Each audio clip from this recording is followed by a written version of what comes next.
Hi guys and welcome back to the channel Deepak Yadav Education. Welcome to the Daily Hindu News and Editorial Analysis of 9th of August 2025. तो guys आज है तारीख 9 अगस्त 2025 और है Saturday. देखेंगे आज के द हिंदू कंप्लीट न्यूज़पेपर को एनालाइज करेंगे। बट लेक्चर में आगे बढ़ने से पहले अगर आपको इस लेक्चर का पीडीएफ चाहिए तो क्या करना है, सबसे पहले डाउनलोड करना है टेलीग्राम, देन उसके बाद जाके सर्च बॉक्स में टाइप करना दीपक यादव एजुकेशन पीडीएफ। आपको ये टेलीग्राम चैनल मिल जाएगा। यहाँ से डेली बेसिस पे इन लेक्चर के पीडीएफ डॉक्यूमेंट्स को डाउनलोड कर पाओगे। नाउ हमेशा की तरह हम लोग अपने लेक्चर को एक मैप के क्वेश्चन के साथ स्टार्ट करेंगे। तो आज आप सभी को मैप में जाकर देखना है लीजोथो को कहाँ पर है एग्जैक्टली लोकेटेड, इसको अच्छे से मैप में देखना। देन उसके बाद आकर नीचे कॉमेंट सेक्शन में टाइप करना, जिससे कि आप लोग इसको लंबे समय तक याद रख पाओगे। तो चलिए शुभारंभ करते हैं। आज का न्यूज़पेपर बिल्कुल बेकार है यार, कुछ भी काम का नहीं है सिवाय एक आर्टिकल के, तो वो मैं आपको एक्सप्लेन करूंगा। सो डोंट वरी, कुछ भी काम का तो नहीं छोड़ने वाले। जो काम का होगा, चाहे वो इक्का दुक्का कुछ भी हो आर्टिकल, सब कुछ डिस्कस किया जाएगा। लेकिन मैंने कुछ और अलग न्यूज़पेपर के आर्टिकल्स भी आपके लिए आज मैंने इंक्लूड करे हैं, स्पेशली आज।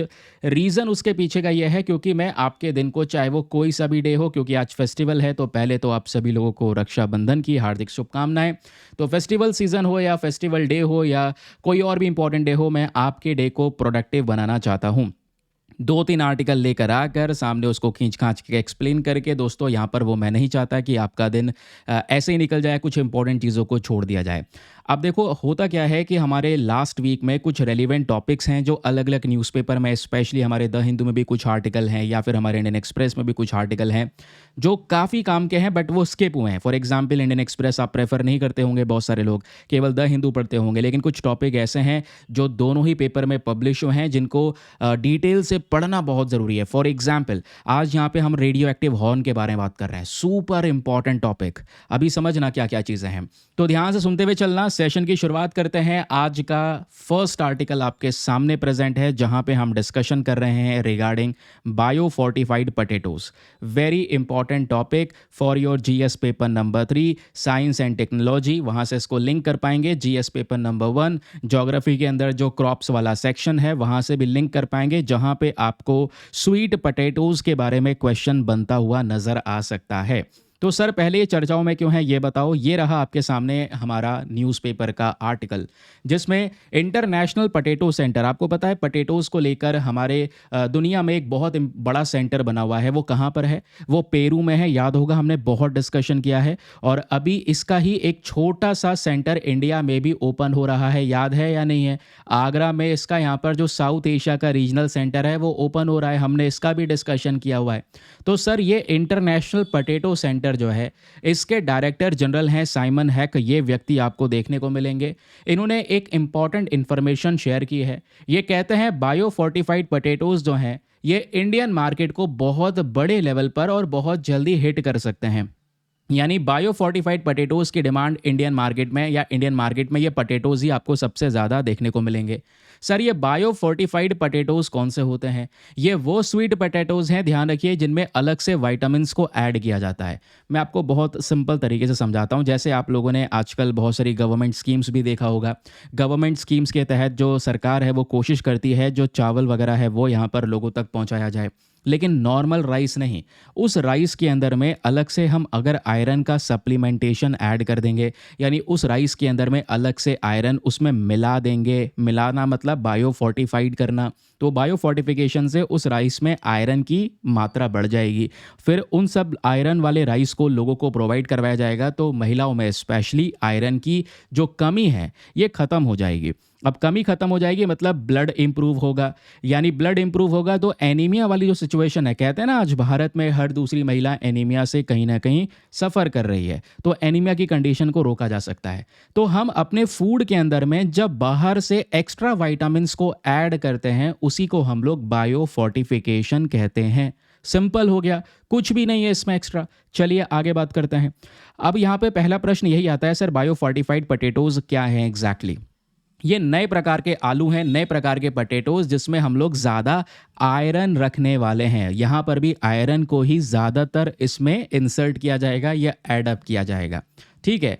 अब ये क्यों किया जाएगा? क्योंकि आज भारत में आयरन डेफिशिएंसी की एक बड़ी प्रॉब्लम है, क्योंकि बॉडी में आयरन की कमी होगी, शरीर में कमज़ोरी होगी, हमारी हेल्थ ज़्यादा अच्छी होगी नहीं। स्पेशली जो महिलाएं हैं वो एनीमिया से फिर सफ़र करेंगी, क्योंकि आयरन की वजह से बॉडी में जो ब्लड की कमी है वो भी हमको देखने को मिलेगी।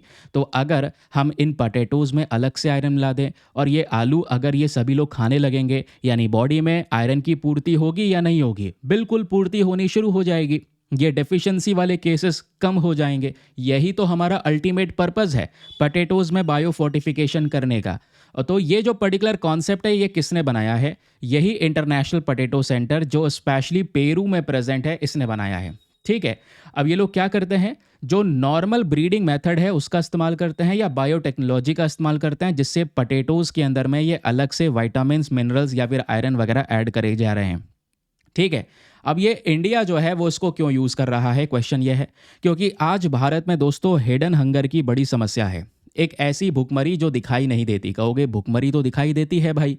भाई किसी इंसान को खाना नहीं मिल रहा है तो शरीर कमज़ोर हो जाएगा। लेकिन आप ये भी समझो, आज इंडिया में बहुत सारे लोग ऐसे हैं जिनको कुछ भी मतलब चावल मिल गया, ठीक है, या फिर कुछ और कह सकते हैं कि दाल मिल गया, तो उसमें प्रोटीन की कमी है। ठीक है, प्रोटीन दाल से आपको पूरी मात्रा में तो मिलेगा नहीं, चावल से केवल कार्ब्स मिलेंगे। ठीक है, फिर हमारे मल्टीविटामिन्स कहाँ गए? आज तो मल्टीविटामिन्स की हमारी डाइट में बहुत ज़्यादा कमी है, तो ये इंपॉर्टेंट न्यूट्रिएंट्स हमको मिल नहीं पाते, आयरन और विटामिन्स जैसी चीज़ें। तो इन सब चीज़ों की वजह से आज बॉडी के अंदर में एक हिडन हंगर नाम का सिनारियो बनता है। तो वही बोला जा रहा है कि बहुत सारे इंडियंस हिडन हंगर से सफ़र करते हैं। तो ये जो पोटैटोज़ होंगे जिसमें हम अलग से आयरन ऐड करेंगे, ये हमारी बॉडी के अंदर में पोषण को इम्प्रूव करेगा, हेल्थ को इम्प्रूव करेगा, जिससे बीमार कम पड़ेंगे लोग। हेल्थ के ऊपर में जो बर्डन है, एक्स्ट्रा बर्डन है, वो नहीं पड़ेगा। और इंडिया दोस्तों अभी के समय पर ऐसे पोटैटोज़ की टेस्टिंग कर रहा है। अपने क्लाइमेट के हिसाब से, अपने सॉइल के हिसाब से हमें टेस्ट करना होगा कि हमारे एनवायरनमेंट में क्या ये बायो फोर्टिफाइड पोटैटोज़ सूटेबल रहेंगे या नहीं रहेंगे। ठीक है, इसी के आधार पे जो ये इंटरनेशनल पोटैटो सेंटर है पेरू नाम के देश में, स्पेशली साउथ अमेरिका में, तो इन्होंने अपना एक रिसर्च सेंटर भी सेटअप किया है। कहाँ पर? उत्तर प्रदेश आगरा के अंदर में। और यहाँ पे हम फोकस कर रहे हैं क्योंकि उत्तर प्रदेश आगरा अगर आप देखोगे तो यही सबसे बड़ा प्रोड्यूसिंग रीजन है पूरे वर्ल्ड में, जहाँ पे सबसे ज़्यादा पोटैटोज़ को प्रोड्यूस किया जाता है, स्पेशली इंडो गंगेटिक प्लेन्स वाला रीजन। तो हम उसमें रिसर्च करेंगे कि कैसे हम लोग पोटैटोज़ के अंदर में अलग से विटामिन ऐड करके इसको ज़्यादा से ज़्यादा बेनिफिशियल बना सकते हैं और भारत के लिए उपयोगी बना सकते हैं। अब यहीं पर पोटैटोज़ के अलावा दोस्तों एक कॉन्सेप्ट आता है स्वीट पोटैटोज़ का। अब पोटैटोज़ और स्वीट पोटैटोज़ में दोनों में डिफरेंस है। स्वीट पोटैटो यहाँ पर जो शकरकंद है वो हो गया, है ना? तो बायो फोर्टिफाइड स्वीट पोटैटोज़ भी ऑलरेडी अवेलेबल है मार्केट में। तो बोला जा रहा है कि हम स्वीट पोटैटोज़ पे काम कर चुके हैं, तो क्यों ना सर अब पोटैटोज़ पे काम किया जाए, क्योंकि स्वीट पोटैटोज़ सभी लोग कंज्यूम नहीं करते हैं। ठीक है, तो स्वीट पोटैटोज़ में भी बायो फोर्टिफिकेशन ऑलरेडी किया जा चुका है, यानी अलग से विटामिन्स ऐड करे जा चुके हैं और अलग से विटामिन्स ऐड किए हुए स्वीट पोटैटोज़ ऑलरेडी भारत के मार्केट में अवेलेबल हैं। स्पेशली अगर आप देखोगे तो कर्नाटका, असम, वेस्ट बंगाल, ओडिशा में वो बिक रहे हैं। इनमें विटामिन्स ए बहुत ज़्यादा मात्रा में है और ये विटामिन ए की वजह से लोगों की आंखों की जो हेल्थ है वो अच्छी रहती है, उनकी इम्यूनिटी बहुत अच्छी रहती है। तो आने वाले समय पर और भी बहुत सारे राज्य ऐसे हैं जिनको ये bio fortified sweet potatoes available करवाया जाएगा। तो सर स्वीट पोटैटोज़ में तो ये काम हो गया, चलो अब पोटैटोज़ पे काम करते हैं। इसी के ऊपर में इस आर्टिकल में ध्यान दिया गया है। नाउ क्वेश्चन ये है, क्या सर केवल ये दो ही क्रॉप्स हैं जिसमें हम लोग ये बायो फोर्टिफिकेशन कर रहे हैं? इससे पहले भारत में कोई और दूसरी ऐसी फसल नहीं है जिसमें यह बायो फोर्टिफिकेशन किया गया हो? ऐसा नहीं है। पहले भी अगर आप लोग देखोगे, जैसे भारत का एक इम्पॉर्टेंट सेंटर है जो एग्रीकल्चर सेक्टर में रिसर्च करता है, जिसको हम कहते हैं ICAR, that is Indian council of agricultural research. तो इस बॉडी ने ऑलरेडी 61 के आसपास बायो फोर्टिफाइड वेराइटीज़ को मार्केट में रिलीज कर रखा है। हमारे पास में इतने फसल ऑलरेडी हैं, 61 बायो फोर्टिफाइड वेराइटीज़, जिसमें से 34 हमारे पास में फील्ड क्रॉप्स हैं। जैसे फॉर एग्जांपल हमारे पास में बायो फोर्टिफाइड वीट है, बायो फोर्टिफाइड राइस है, एग्जांपल दे ही चुका हूँ, मिलेट्स हैं, मोटे अनाज हैं, पल्सेस हैं, जिसमें बायो फोर्टिफिकेशन करके अलग से न्यूट्रिएंट्स को ऐड किया गया है। फिर ऐसे ही दोस्तों ये तो हमारे फील्ड क्रॉप्स हो गए। उसी प्रकार से 27 हमारे पास में हॉर्टिकल्चर क्रॉप्स भी हैं। हॉर्टिकल्चर्स की जब बात करते हैं तो हम सब्जियों वगैरह की बात कर रहे हैं, मेडिसिनल प्लांट्स की बात कर रहे हैं। तो इसमें भी बायो फोर्टिफिकेशन की बहुत सारी वेराइटीज़ ऑलरेडी इंडिया में अवेलेबल है। तो ये पोटैटोज़ में बायो फोर्टिफिकेशन करना ये कोई नया कह सकते हैं कि कहानी नहीं है। इससे पहले हम लोग ये लंबे समय से कर रहे हैं, हम इसमें एक्सपीरियंसड हैं। एग्जाम्पल बहुत बड़े हैं। फॉर एग्जाम्पल एक आप देख पाओगे, हमने चावल बनाया है बायो फोर्टिफाइड करके, उसका नाम है CR धान 416। ये बायो फोर्टिफिकेशन करने के बाद में हमने राइस को ऐसा बना दिया कि उसमें कीड़े नहीं लगेंगे, उसकी फसल बेहतर तरीके से उगेगी। ऐसी राइस के साथ साथ हमने गेहूं को भी बनाया है, दुरुम वीट। दुरुम वीट में भी बायो फोर्टिफिकेशन हुआ है। इसमें बायो फोर्टिफिकेशन करके इस वाले गेहूं में हमने जिंक और आयरन की मात्रा को बढ़ाया है। ठीक है, तो इरिगेटेड फार्म्स के लिए ये बेटर हैं। इनमें 12% प्रोटीन है, तो प्रोटीन की मात्रा भी इंक्रीज हो चुकी है। तो बायो फोर्टिफिकेशन में ये सारे फायदे होते हैं। तो सर ये तो समझ में आ गया बायो फोर्टिफिकेशन होता क्या है, अलग से न्यूट्रिएंट्स को, विटामिन्स, मिनरल, इन सब चीज़ों को फसलों में ऐड करना। लेकिन प्रश्न यह है कि सर बायो फोर्टिफिकेशन किया कैसे जाता है, ज़रा ये भी हाथों हाथ बता दो तो हमारा article A to Z 360 degree में क्लियर हो जाएगा। आइए चलिए बात करते हैं सर बायो फोर्टिफिकेशन कैसे होता है। तो बायो फोर्टिफिकेशन आप समझ गए, it is the process of adding more nutrients like vitamins और मिनरल्स इनटू आवर क्रॉप्स। हमारे फसलों में हमें ज़्यादा से ज़्यादा विटामिन मिनरल ऐड करना है, इसी को हमने बायो फोर्टिफिकेशन का नाम दिया। ये कैसे होता है, इसके 3 मेथड्स हैं। एक तो ट्रेडिशनल ब्रीडिंग होती है, भाई 2 फसलें हैं उनके बीच में ब्रीडिंग करवा के एक नई फसल का यहाँ पे प्रोडक्शन करना। या दूसरा टेक्निक होती है फर्टिलाइजर टेक्निक्स। तीसरी टेक्निक होती है मॉडर्न बायोटेक्नोलॉजी। आजकल मॉडर्न बायोटेक्नोलॉजी का यूज़ हो रहा है।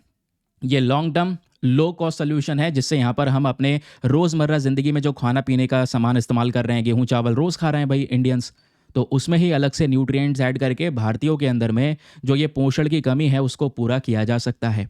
तो बायो फोर्टिफिकेशन कैसे होता है ये आप लोग देख सकते हैं। फॉर एग्जांपल जैसे ट्रेडिशनल मेथड, वो पुराने ज़माने में मेथड्स इस्तेमाल होते थे, उसमें हमने एक फसल लिया, फसल में अलग से न्यूट्रिएंट्स को ऐड कर दिया। फॉर एग्जांपल चावल लिया, चावल को पीसा, उसमें कुछ अलग से विटामिन डी या जो भी है ऐड कर दिया, उसको वापस यहाँ पे प्रोसेस करने के बाद में हम लोगों ने फिर से उसको कह सकते हैं चावल का फॉर्म दिया। तो ये सब करने के बाद में क्या होगा, हमको एक नया चावल मिल जाएगा जिसमें अलग से पोषण तत्व मिले हुए होंगे। और ऐसे ये पुराने मेथड्स होते हैं जो थोड़े से कॉम्प्लेक्स होते हैं। नए मेथड में देखोगे तो हमने 2 फसलें ली, 2 फसलों के साथ में एक सेलेक्टिव ब्रीडिंग करवा दी। एक प्रकार की ऐसी फसल है जिसमें न्यूट्रिएंट्स बहुत कम है, दूसरी फसल ऐसी है जिसमें न्यूट्रिएंट्स बहुत ज़्यादा है, दोनों में ब्रीडिंग करवा दी। फिर हमको जो नया मिलेगा वो हमें मिलेगा, नया प्रोडक्ट जो मिलेगा उसमें अलग से फीचर्स होंगे।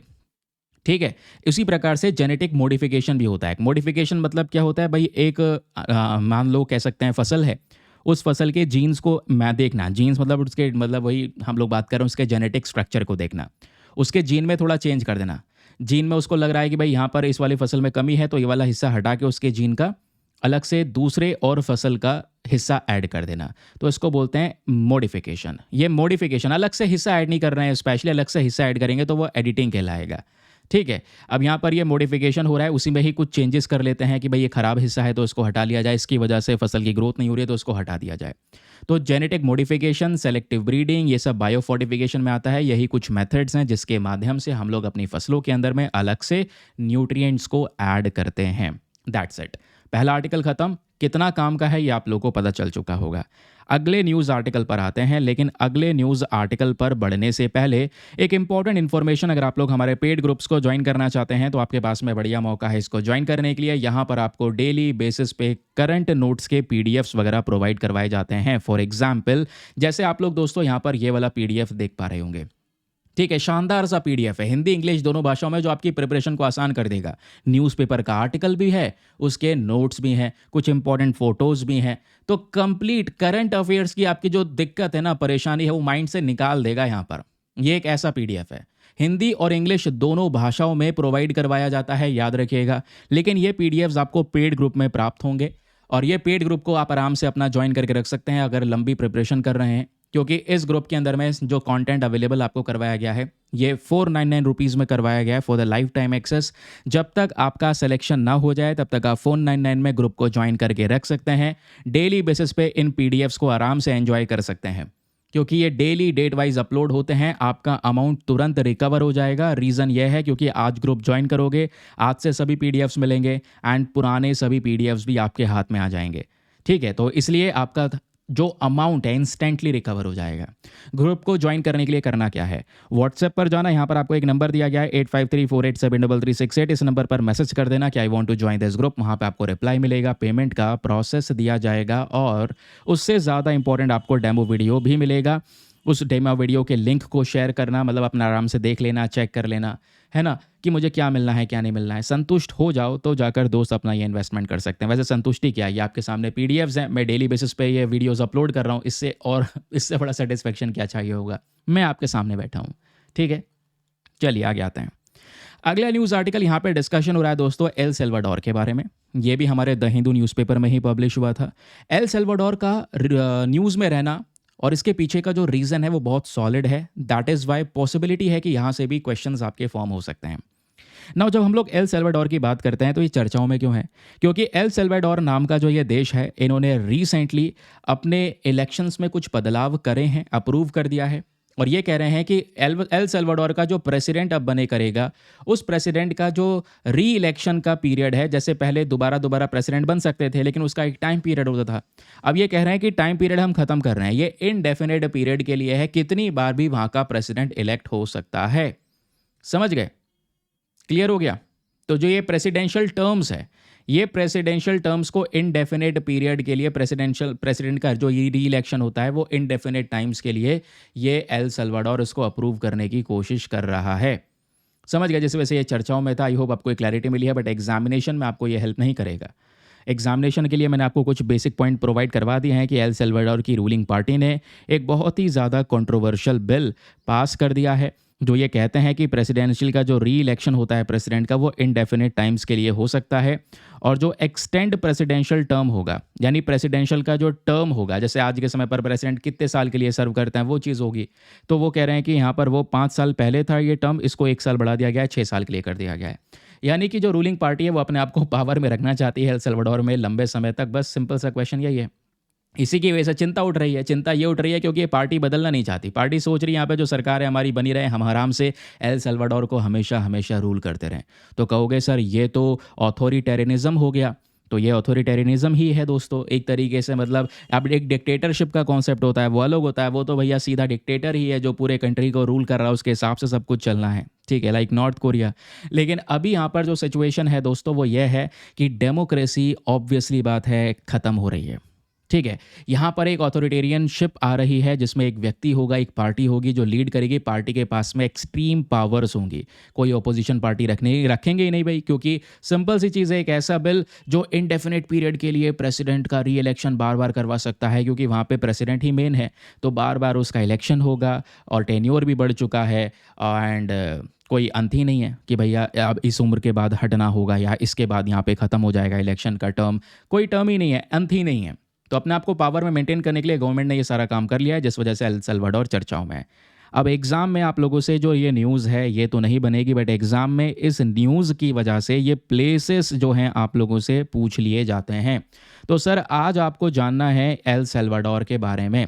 ये एल सल्वाडोर एग्जैक्टली कहाँ पर है, कहाँ पे लोकेटेड है।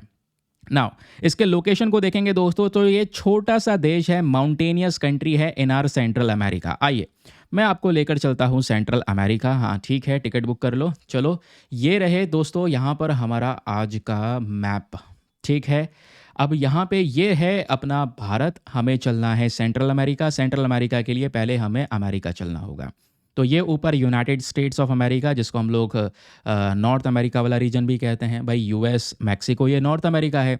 और नॉर्थ अमेरिका के नीचे देखोगे तो ये साउथ अमेरिका है। साउथ अमेरिका में ब्राज़ील, बोलीविया, पैराग्वे ये सब आता है। अब सिंपल सी चीज़ है, नॉर्थ अमेरिका और साउथ अमेरिका के बीच का जो हिस्सा है ये सेंट्रल अमेरिका होगा, ठीक है। ये सेंट्रल अमेरिका होगा। तो यहाँ पर आप देख पाओगे यही वो सेंट्रल अमेरिका वाला हिस्सा है जिसकी अभी हम लोग बात कर रहे हैं, ठीक है। और यहीं पर एग्जैक्टली आपको एल सल्वाडोर दिख रहा होगा, ठीक है। सेंट्रल अमेरिका में कहाँ दिख रहा है दोस्तों? ये रहा होंडुरस। होंडुरस अलग देश है। नीचे ये एल सल्वाडोर आपको एक अलग सेपरेट कंट्री देखने को मिलेगा।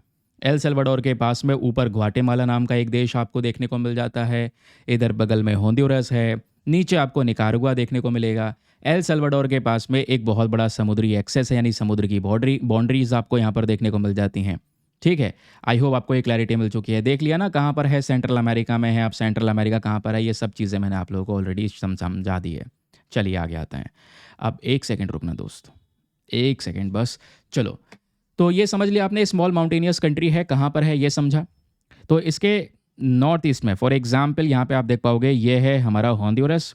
तो हॉन्डुरस का जो ये नॉर्थ ईस्ट वाला हिस्सा है, एग्जैक्टली ये वाला, यहाँ पे आपको देखने को, सॉरी, ये एल सल्वाडोर है। एल सल्वाडोर के नॉर्थ ईस्ट में हॉन्डुरस नाम का देश है। उसके अलावा इसके नॉर्थ वेस्ट में अगर आप देख पाओगे ग्वाटेमाला है, और इसके सदर्न वाले रीजन में पैसिफिक ओशन है, जो अभी हम लोगों ने देखा, जो समुद्र से ये बाउंड्री को शेयर करता है। तो ये है एल सल्वाडोर, ये रहा यहाँ पर ऊपर देखोगे हॉन्डुरस, ये रहा ग्वाटेमाला, और ये रहा पैसिफिक ओशन। ठीक है, 3 चीज़ों से यहाँ पर इसकी जो बाउंड्रीज़ हैं वो एल सल्वाडोर की हमको देखने को मिलती हैं। अब एक बात जो नोट करनी है, हाँ भाई नोट करनी है हर हाल में, इसलिए मैंने इसको हाईलाइट भी कर दिया है। चीज़ें इसमें हाईलाइट फॉर्म में कम देखने को मिलती हैं, ये हाईलाइटेड पोर्शन है कि एल सल्वाडोर इकलौता सेंट्रल अमेरिकन देश है। This is the only central American country without a Caribbean coast. अकेला ऐसा देश जिसके पास में कैरिबियन सी का एक्सेस नहीं है। कैरिबियन सी भी तो यहीं पर ही है ना, ये आप देख पाओगे, ये है कैरिबियन सी। तो सेंट्रल अमेरिका के जितने भी देश हैं सबके मुंह कहीं ना कहीं कैरिबियन सी पे खुलते हैं। El Salvador is the only central American country जिसका समुद्र की साइड यानी कैरिबियन सी की साइड कोई भी कोस्ट नहीं है। इसका केवल एक छोटा सा कोस्ट है, और वो है पैसिफिक ओशन की साइड। तो ये स्टेटमेंट में दे दिया जाएगा तो क्वेश्चन बहुत इंटरेस्टिंग बन जाएगा। नाउ अब इजी है, आसान रखना, आसान आराम से आप याद रख पाओगे क्योंकि हम लोगों ने पढ़ लिया है। इसकी ज्योग्राफी देखोगे तो भाई सेंट्रल रीजन में है, यहाँ पे बहुत सारे माउंटेन्स हैं, वैलीज़ हैं, पठार हैं, ये सब कुछ देखने को मिलता है। वॉल्केनोज देखने को मिलते हैं, सैन सल्वाडोर, उसके अलावा इलोपैंगो, सैन विक्सेंट, ये सारे के सारे वॉल्केनोज यहाँ पर देखने को मिलेंगे। बस खाली आपको अब जो बेसिक बात याद रखनी है एल सल्वाडोर के बारे में, इसका highest point and the major water bodies in this country. Highest point की बात करेंगे तो सैरो एल पिटल, ये सबसे ऊंची पहाड़ी है यहाँ पे हॉन्डुरस के बॉर्डर के पास में। दूसरा, एल सल्वाडोर में 3 इंपॉर्टेंट झील देखने को मिलती हैं। पता है झील जो है ना, ये यूपीएससी का फेवरेट है, फेवरेट। हर साल ऐसी इंटरेस्टिंग उटपटांग से नाम आ जाता है झीलों के, हम सोचते हैं आए कहाँ से हैं ये। इस बार भी आया था, लास्ट ईयर भी आया था, उससे पिछले साल भी आया था। तो झील को लेकर हर साल एक क्वेश्चन बनता है। एल सल्वाडोर की झील के बारे में दोस्त याद रखना, क्योंकि एल सल्वाडोर चर्चाओं में। तो एक आती है लेक इलोपैंगो, उसके अलावा दूसरा है लेक कोटेपेक, एंड तीसरा है लेक गुइजा। ये मेजर वाटर बॉडीज आपको देखने को मिलेंगे which is present in El Salvador. ये झील है मोस्ट इंपॉर्टेंट झील, और यहाँ की सबसे इंपॉर्टेंट एक नदी भी है जिसका नाम है लेम्पा। लेम्पा हो गई नदी, और ये हो गई बाकी सारी इसकी झील। इसकी कैपिटल है सैन सल्वाडोर। दैट्स इट, इतना ही ध्यान रखना है आपको रिगार्डिंग दिस एल सल्वाडोर। अगला न्यूज़ आर्टिकल, तो अगला आर्टिकल दोस्तों ये भी हमारे लिए काम का है, specially GS paper number 1 agriculture के पॉइंट ऑफ व्यू से। यहाँ पर डिस्कशन हो रहा है आई क्राइसेट के बारे में। तो आई क्राइसाइट का जो AI based Agromet advisory service है वो अभी रिसेंटली न्यूज़ में आई है। ये टॉपिक खुद द हिंदू के बिजनेस लाइन ने पब्लिश किया है। बिजनेस लाइन है, हाँ भाई, बिजनेस लाइन द हिंदू का ही एक पर्टिकुलर ग्रुप है। तो द हिंदू के बिजनेस लाइन जो न्यूज़पेपर आता है वो द हिंदू वालों का ही है। ठीक है, तो ये न्यूज़ में यहाँ पर क्यों है, पहले ज़रा इस पर थोड़ा सा ध्यान दीजिएगा। आई क्राइसेट एंड आईसीएआर 2 इंपॉर्टेंट बॉडीज़ हैं जो भारत में एग्रीकल्चर सेक्टर में काम करती हैं, हमारे खेती बाड़ी में नई प्रकार की रिसर्च करने के लिए जानी जाती हैं। इन्होंने artificial intelligence based Agromet advisory service को रिसेंटली लॉन्च कर दिया है। ये क्या करेगा, artificial intelligence machine learning provide करवाएगा, जिससे हम लोग अपने क्लाइमेट को देखते हुए स्मार्ट तरीके से हमारे फार्मर्स फार्मिंग कर पाएंगे। ठीक है, हमारे फार्मर्स को एक रियल टाइम डेटा मिलेगा, लोकल पर्सनलाइज्ड वेदर का डेटा मिलेगा, अपने लोकल एरिया का डेटा मिलेगा, हमारे फार्मर्स को एडवाइस दी जाएगी। इससे वो आराम से अपना क्लाइमेट चेंज कैसा हो रहा है, टेम्परेचर में किस प्रकार का बदलाव हो रहा है, कहीं उनकी फसल को नुकसान तो नहीं हो जाएगा, इन सब चीज़ों को देखते हुए आराम से वो अपने डिसीजंस को ले सकते हैं, क्योंकि ये एआई मॉडल के आधार पे सारी एडवाइजरी, सारे इन्फॉर्मेशन हमारे फार्मर्स को दी जाएगी इस मॉडल के हिसाब से। तो सर ये इन्फॉर्मेशन दी कहाँ पे जाएगी, तो ये एक डिजिटल प्लेटफॉर्म है जिसमें एआई पावर्ड व्हाट्सएप बॉट भी है, उसके अलावा मोबाइल एप्लीकेशन भी है। तो इन मोबाइल एप्लीकेशंस के माध्यम से भी फार्मर्स को सारी डिटेल, सारी जानकारी मिलती रहेगी। अपने एरिया लोकल क्लाइमेट को देखते हुए अपनी फसल को वो उगा सकते हैं, जिससे उनको फसल में ज़्यादा नुकसान नहीं होगा। तो गवर्नमेंट ने इसको सपोर्ट किया है। गवर्नमेंट ने जो मॉनसून मिशन चलाया है, मॉनसून मिशन 3, उसी के थ्रू यहाँ पर इस प्रोग्राम को सपोर्ट मिला है, ताकि हम लोग वेदर बेस्ड अपने मौसम को देखते हुए अपने देश के फार्मिंग सिस्टम को इम्प्रूव कर सकें। इसमें एग्जाम में क्वेश्चन कैसे बनेगा, बस खाली इतना यार ध्यान रखना कि हाँ, एक AI based Agromet advisory service है जिसमें एडवाइस देने का काम होता है। इसको लॉन्च कराया गया है। ये आर्टिफिशियल इंटेलिजेंस के आधार पे काम करेगा, क्लाइमेट स्मार्ट फार्मिंग को प्रमोट करेगा, और हमारा जो यहाँ पर एग्रीकल्चर सेक्टर को लेकर रिसर्च बॉडी है उसके साइड से इसको लॉन्च किया गया। इसमें कुछ एक्स्ट्रा नहीं है, बस खाली छोटी सी न्यूज़ चर्चाओं में थी और पीआईबी में भी पब्लिश हुआ, दैट इज़ मैंने यहाँ पर मेंशन कर दिया। अगला न्यूज़ आर्टिकल जो है, हाँ बिल्कुल ये हमारे लिए ज़्यादा काम का है। यहाँ पे डिस्कशन हो रहा है रेडियो एक्टिव आइसोटोप इंजेक्शंस के बारे में। वेरी वेरी इंपॉर्टेंट, आपने थंबनेल में देखा होगा मैंने एक राइनो लगा रखा है। राइनो का उस जो गैंडे का सींग है आपको देखने को मिलेगा, उस गैंडे के सींग में पता है क्या डाला जा रहा है? इंजेक्शन से उसमें रेडियो एक्टिव मटेरियल डाला जा रहा है, बिल्कुल वही रेडियो एक्टिव मटेरियल जिससे हमें कैंसर हो सकता है। ठीक है, वही रेडियो एक्टिव मटेरियल जो बहुत ही ज़्यादा डेंजरस है। अब उसका इंजेक्शन इसके सींग में लगाया जा रहा है। सींग में इसलिए लगाया जा रहा है ताकि लोग राइनो से दूर रहें। प्रॉब्लम यह है या समस्या यह है आज भारत में या साउथ अफ्रीका में, क्योंकि ये जो इनिशिएटिव है ये साउथ अफ्रीका का है, इंडिया का इनिशिएटिव नहीं है। पहली चीज़ जो आप लोग नोट डाउन कर सकते हैं, साउथ अफ्रीका में एग्जैक्टली एक रिजर्व है जिसका नाम है वाटरबर्ग बायोस्फीयर रिजर्व। ये साउथ अफ्रीका में, वहाँ पे पिछले सप्ते एक कैंपेन शुरू होता है और कैंपेन में हमारा मेन पर्पज़ है हम राइनोज़ की प्रोटेक्शन करने, राइनोज़ को बचा सकें। और राइनोज़ को बचाने के लिए जो गैंडे की सींग होती है आगे वाली, इसमें हमने रेडियो एक्टिव आइसोटोप्स इंजेक्ट कर दिए हैं, यानी कि रेडियो आइसोटोप का इंजेक्शन उसके सींग में लगाया जा रहा है। इंजेक्शन लग रहा है ताकि उस राइनोज़ के जो सींग है वो बेकार हो जाएं। अब वो राइनोज़ के लिए बेकार नहीं होंगे लेकिन इंसानों के लिए बेकार हो जाएंगे। कहोगे तो इंसान करता क्या है? देखो आज ना राइनोज़ की पॉपुलेशन धीरे धीरे कम हो रही है। रीज़न ये है क्योंकि मार्केट में गैंडे का जो ये सींग है इसकी ब्लैक मार्केटिंग होती है। इसका इस्तेमाल होता है मेडिसिन बनाने में या दूसरे और प्रोडक्ट्स को बनाने में। चाइना में इसकी स्मगलिंग होती है, चाइना में बेचा जाता है। तो दुनिया भर में जहाँ जहाँ पर गैंडे पाए जाते हैं उनको मार दिया जाता है। मार क्या दिया जाता है? केवल उसके सींग के लिए उसको मारा जाता है। जब सींग काट लेते हैं तो गैंडा मर जाता है। तो फिर इतने सारे राइनोस को मारना केवल उसके सींग के लिए, ये बेवकूफ़ी है।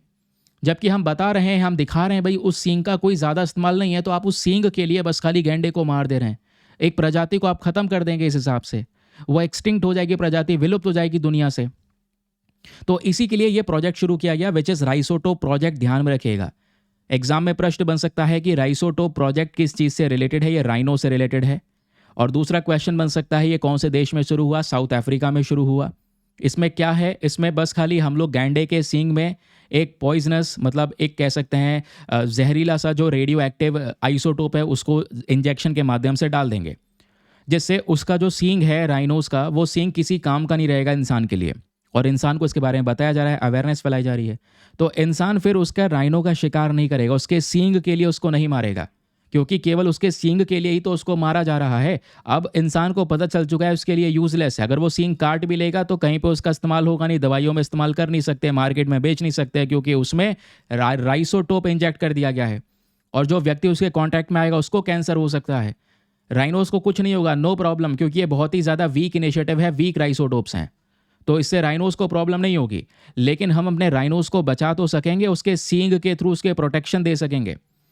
प्रॉब्लम पता है क्या है? प्रॉब्लम यह है, international union for conservation of nature के अकॉर्डिंग दुनिया में राइनो की पॉपुलेशन एक समय पर 5 लाख के आसपास हुआ करती थी, लेकिन उसके सींग की वजह से हमने राइनोज की इतनी हंटिंग की है, इतना मारा गया है कि वो पॉपुलेशन धीरे धीरे कम करके कम होती चली जा रही है। तो आज इससे निपटना एक बहुत बड़ा हमारे लिए सोल्यूशन हो जाएगा, जिसके लिए ये नया प्रोजेक्ट शुरू किया गया विच इज़ राइसोटोप प्रोजेक्ट। प्लीज़ इस चीज़ को लिख लीजिए, याद रख लीजिए कि ये प्रोजेक्ट साउथ अफ्रीका ने लॉन्च किया है, नॉट इंडिया। तो एक इंपॉर्टेंट इनिशिएटिव जिसमें हम रेडियो एक्टिव आइसोटोप्स राइनो के सींग के अंदर में इंजेक्ट कर देंगे, जिससे राइनो के सींग का इलीगल ट्रेड रुक जाएगा। नाउ जब हम लोग राइनोज की बात करते हैं तो आज दुनिया में 5 प्रकार की प्रजाति इन गैंडों की पाई जाती है। एक प्रजाति भारत की में भी बहुत पॉपुलर है, याद रखना, काजीरंगा नेशनल पार्क में जो राइनोज मिलते हैं सबसे ज़्यादा संख्या में, वो कौन से राइनोज हैं? वो हैं ग्रेटर हॉर्न राइनोज, जिसको आप लोग यहाँ पर वन हॉर्न राइनोज कहते हैं, एक सींग वाला गैंडा। भारत में जो गैंडा मिलता है वो एक सींग वाला गैंडा है, ध्यान रखना। उसके अलावा वाइट राइनो आपको देखने को मिलेगा, ठीक है। वाइट राइनो के अलावा ब्लैक राइनो, ये ब्लैक राइनो है जो अफ्रीका में मिलता है, साउथ अफ्रीका में मिलता है। इसी की प्रोटेक्शन की बात हो रही है, क्योंकि ये ब्लैक राइनोज हमने इतने मार दिए हैं कि इनका स्टेटस क्रिटिकली एंडेंजर्ड कैटेगरी में आ चुका है, यानी ये प्रजाति बहुत खतरे में चली जा रही है। इसलिए यहाँ पर इसके सींग में रेस राइसोटोप को इंजेक्ट किया जा रहा है ताकि यहाँ पर इसको बचाया जा सके। उसी तरीके से जावन राइनो, इनकी पॉपुलेशन भी बहुत खतरे में इंडोनेशिया में पाए जाते हैं। सुमत्रन राइनो, इनकी भी पॉपुलेशन डिक्लाइन हो रही है। तो ये 5 प्रकार की गैंडों की प्रजाति पाई जाती है दुनिया में। इसमें से इंडिया वाली कौन सी प्रजाति है? ग्रेटर वन हॉर्न राइनो, इसको हम इंडियन राइनो भी कहते हैं। ठीक है। तो राइसोटोप प्रोजेक्ट के बारे में पूछ लेगा तो आपको ये बेसिक से फैक्ट्स पता होने चाहिए जो मैंने आपको बता दिया है। ये हॉर्न, ये सींग इतना जहरीला हो जाएगा इंसान के लिए कि इंसान फिर इसकी ब्लैक मार्केटिंग रोक देगा, इंसान फिर इन कह सकते हैं राइनोज को मारना बंद कर देगा। ऐसा क्यों? सर आखिरकार राइनोज के सींग का इस्तेमाल बस खाली दवाइयों के लिए है या किसी और चीज़ के लिए भी है? भाई राइनोज के सींग का इस्तेमाल बहुत सारी चीज़ों में होता है। कैंसर ट्रीटमेंट, रेडियोथेरेपी, ठीक है, उसके अलावा पीटी स्कैन्स के अंदर में और भी बहुत सारे सेक्शंस के अंदर में हम लोग इस सींग का सींग का यूज़ नहीं करते। दवाइयों में तो इस्तेमाल होता है, लेकिन ये जो रेडियो एक्टिव मटेरियल है, रेडियो एक्टिव मटेरियल्स का या रेडियो एक्टिव, ये आप लोग देख पाओगे आइसोटोप्स हैं, इनका कई बार हम अपने मेडिकल सेक्टर में इस्तेमाल करते हैं। फॉर एग्जांपल जैसे रेडियोथेरेपी करवाई जाती है ना कैंसर ट्रीटमेंट देते हुए, तो इसमें यही हमारे रेडियो एक्टिव आइसोटोप्स का यूज़ होता है। तो रेडियो एक्टिव आइसोटोप्स बहुत उपयोगी हैं अलग अलग जगह पे। हम आज इसका इस्तेमाल राइनोस की प्रोटेक्शन में भी करना है। तो राइनो का पोचिंग क्राइसिस कैसा रहा है, थोड़ा सा ये डेटा ध्यान रखिएगा एग्जाम में जब आप लोग यहाँ पे राइसोटोप प्रोजेक्ट के बारे में कुछ लिखते हैं फॉर एग्जांपल मेंस में, तो ये छोटा सा फैक्ट पता होना चाहिए कि जो पॉपुलेशन है राइनो की ये बहुत ज़्यादा डिक्लाइन हो चुकी है। 5 लाख राइनोज थे 1900 के समय पर, केवल 27,000 राइनोज बचे हैं साउथ अफ्रीका में, ठीक है। और पिछले अगर आप लोग पास्ट डिकेड में देखोगे पिछले यहाँ पे 10 सालों में, तो 10,000 से भी ज़्यादा जो राइनोज है वो यहाँ पर मार दिए गए हैं। तो ये राइनोज की पॉपुलेशन कितनी ज़्यादा मारी जा रही है साउथ अफ्रीका में, रीज़न बस खाली उनके सींग को पोच किया जाता है। सींग को ही यहाँ पर कह सकते हैं कि टारगेट बनाया जाता है, उसी की वजह से हंटिंग होती है, क्योंकि सींग का इस्तेमाल ट्रेडिशनल मेडिसिन वगैरह में होता है, मैंने आपको बताया। तो इसी वजह से राइनोज के प्रोटेक्शन पे काम हो रहा है। बाकी ये राइनोज के बारे में जो डेटा है वो ऑलरेडी हम लोगों ने एक्सप्लेन कर लिया है, समझ लिया है। ये प्रोजेक्ट मैटर कैसे करेगा? पहली बात तो ये जो राइनोज की सींग है उसकी वैल्यू को ख़त्म कर देगा। तो ऑब्वियसली यहाँ पे हमको जो लोग इतना ज़्यादा इसको मार रहे थे, हंट कर रहे थे, वो सब चीज़ें यहाँ पर फिर लोग करेंगे नहीं। लोगों को लगेगा यार ये तो कह सकते हैं कि यूज़लेस चीज़ अब हमारे लिए, तो हम क्यों मारें फिर राइनोज को? समझ गए? चलिए आगे आते हैं। अगला न्यूज़ आर्टिकल बात करता है अपना घर इनिशिएटिव के बारे में। Very very important. यहाँ पर आप देख पाओगे पीआईबी की न्यूज़ है, सीधा ministry of petroleum and natural gas की साइट से रिलीज़ किया गया है। इसमें बोला जा रहा है सरकार ने अपना घर इनिशिएटिव को लॉन्च किया है। अपना घर इनिशिएटिव की जब हम बात करते हैं तो आप लोगों से एग्जामिनेशन में प्रश्न बन सकता है कौन से मंत्रालय के थ्रू लॉन्च किया गया, क्योंकि आप कहोगे अब एग्जाम में स्टेटमेंट दिए जा सकते हैं, लिखा जा सकता है ministry of housing urban affairs, तो आप कहोगे हाँ भाई हाउसिंग अफेयर्स है तो अपना घर हाउसिंग आपस में लिंक खाता है, हाउसिंग अफेयर्स ही होगा उसका correct answer, but housing affairs होगा नहीं। याद रखना, क्योंकि ये अपना घर इनिशिएटिव किसने लॉन्च किया है? Ministry of petroleum and natural gas के थ्रू लॉन्च किया गया है। अच्छा, आज मैं प्रैक्टिस क्वेश्चन नहीं लगा पाया हूँ, ठीक है, आज जल्दी जल्दी के चक्कर में, क्योंकि कंटेंट मुझे अलग अलग जगह से प्रिपेयर करना पड़ा इस वजह से, लेकिन कोई बात नहीं, क्वेश्चन नहीं है, कल क्वेश्चन सॉल्व कर लेंगे अपने सेशन से संबंधित। आर्टिकल का डिस्कशन बहुत ज़रूरी है ताकि आपका कॉन्टेंट ना छूटे। तो ministry of petroleum and natural gas ने अपना घर इनिशिएटिव लॉन्च किया है, जिस वजह से चर्चाओं में है। लेकिन ये अपना घर इनिशिएटिव किन लोगों के लिए है? ये इनिशिएटिव ट्रक ड्राइवर्स के लिए है। जो ट्रक ड्राइवर्स होते हैं लंबी लंबी जर्नी पर जाते हैं, है ना, लंबी जर्नी पर जा रहे हैं, कई 100 किलोमीटर की जर्नी पर चले जाते हैं, तो बीच बीच में उनको ये सुविधाएं मिलती रहें, बीच बीच में वो रुकते रहें, इसके लिए यहाँ पर ये इनिशिएटिव शुरू किया गया। Now question is what exactly is अपना घर इनिशिएटिव? तो अपना घर इनिशिएटिव किसके थ्रू लॉन्च किया गया है? क्वेश्चन नंबर 1 वो है ministry of petroleum and natural gas. इसका मेन पर्पस क्या है? मेन पर्पस है जितने भी हमारे ट्रकर्स हैं, ट्रक चलाने वाले ड्राइवर्स हैं हाईवेज़ पर, उनको सेफ, हाइजीनिक और आराम करने के लिए कुछ सुविधा दी जाए, इसलिए ये इनिशिएटिव चलाया गया है, ठीक है। और ये जो इंफ्रास्ट्रक्चर बनाया जा रहा है, इनको फ्यूल स्टेशंस पे जहाँ पर तेल भरवाया जाता है वहाँ पर ये इंफ्रास्ट्रक्चर दिया जाएगा। इंफ्रास्ट्रक्चर किस प्रकार से होगा सर? तो मतलब 10 से 30 बेड्स होंगे जहाँ पे आराम कर सकते हैं, रेस्टोरेंट, ढाबाज होंगे, सेल्फ कुकिंग एरियाज़ होंगे, कुछ कुछ पकाना है तो पका सकते हैं, है ना, टॉयलेट्स होंगे, बाथिंग एरियाज़ होंगे, साफ़ पीने का पानी उनको मिलेगा। ये सारी फैसिलिटीज़ यहाँ पर मिलने वाली है इस अपना घर इनिशिएटिव के तहत। तो अपना घर इनिशिएटिव के तहत अगर ये जो ट्रक ड्राइवर्स हैं इनको बेनिफिट्स अगर गेन करने हैं, इनको रेस्ट वगैरह कहीं पर चाहिए, तो इसके लिए उनको अपने मोबाइल फ़ोन के अंदर में अपना घर मोबाइल एप्लीकेशन को डाउनलोड करके चलना होगा, ठीक है। अगर कहीं पर बेड को बुक करना है, रिव्यूज़ रीड करने हैं कि हाँ भाई कौन से फ्यूल स्टेशन के जो सर्विस हैं वो बेटर हैं, तो वो सब चीज़ें उनको अपने मोबाइल एप्लीकेशन पे मिलेगी। याद रखना ये पब्लिक प्राइवेट पार्टनरशिप के तहत हो रहा है और अभी तक प्रोग्रेस देखोगे 1 जुलाई 2025 तक 368 ऑपरेशनल यूनिट्स आपको देखने को मिलेंगे। बहुत सारे बेड्स, लगभग 4,500 से ज़्यादा बेड्स ऑर्गेनाइज करवा दिए गए हैं नेशनल और स्टेट हाईवेज़ पर। जितने भी हाईवे हैं वहीं पर कोई आसपास फ्यूल स्टेशन है वहाँ पर ये सब बिड्स का ऑर्गेनाइजेशन किया जा चुका है। तो एग्जाम में प्रश्न बन सकता है अपना घर इनिशिएटिव किसके लिए है, ट्रक ड्राइवर्स के लिए है। दूसरा, इसको किस मंत्रालय ने लॉन्च किया है, मंत्रालय है ministry of petroleum and natural gas. That's it. आगे आते हैं। Now the next article is about alpine musk dear, very very important. ये हमारे न्यूज़पेपर में स्पेशली डाउन टू अर्थ के अंदर में आर्टिकल प्रेजेंट है जो है बहुत काम का।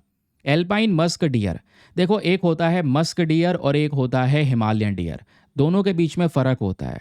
ये फ़र्क हम नहीं कर सकते, इवन सेंट्रल जू अथॉरिटी वाले नहीं कर पाए, तो हम यहाँ पर किस मतलब क्या चीज़ हैं ये। देखो एक्चुअली में क्या भाई, ये न्यूज़ में क्यों है, न्यूज़ में रहने का रीज़न बहुत सॉलिड है, इसलिए पढ़ कर जाना। न्यूज़ में इसलिए है क्योंकि जो हमारी सेंट्रल जू अथॉरिटी है, स्पेशली जो केंद्र सरकार के अंदर में आती है, इनकी एक रिपोर्ट आती है। उस रिपोर्ट के अंदर ये बताया गया कि हम लोग एक एल्पाइन मस्क डियर, कुछ ऐसा हिरण है जिसको एल्पाइन मस्क डियर बोला जाता है, इसको बचाना चाहते थे। बचाने के लिए हमने कंजर्वेशन ब्रीडिंग प्रोग्राम चलाया, एक ऐसा प्रोग्राम जिसमें ताकि इन हिरण की प्रजातियों को बढ़ाया जा सके।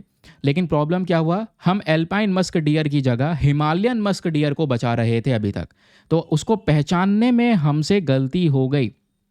ठीक है, इस वजह से ये चर्चाओं में है। तो याद रखना, Himalayan musk deer and alpine musk deer both are different. Question आप लोगों से इसी के आधार पे बन सकता है। तो प्रीलिम्स के लिए बस खाली ये 5 फैक्ट पढ़कर जाना, इसके अलावा आपने कुछ नहीं पढ़ना है। क्वेश्चन बना तो यहीं से बनेगा, अदरवाइज नहीं बनेगा, अगर इस आर्टिकल से बना तो। ठीक है, तो जब हम लोग बात करते हैं इस एल्पाइन मस्क डियर की, तो साइंटिफिक नेम याद रखने की ज़रूरत नहीं है। ठीक है, आप इसका सबसे पहली बात याद रखिए, जो ये हिरण इस प्रकार का होता है ना एल्पाइन मस्क डियर, ये थोड़ा सा बकरे की तरह, गोट वगैरह की तरह दिखाई देता है, या बारहसिंगा की तरह दिखाई देता है। ये ज़्यादा ऊंचाई पर पहाड़ी हिस्सों में रहते हैं, हाई ऑल्टीट्यूड फॉरेस्ट में रहते हैं। और ये इनका डिस्ट्रीब्यूशन कहाँ कहाँ पर है, प्लीज़ इसको ध्यान रखिएगा, इंडिया, नेपाल, भूटान, चाइना। प्रश्न आप लोगों से बन सकता है कि एल्पाइन मस्क डियर क्या केवल भारत में मिलता है? नहीं, भारत के साथ साथ नेपाल, भूटान, चाइना में भी इसकी पॉपुलेशन है।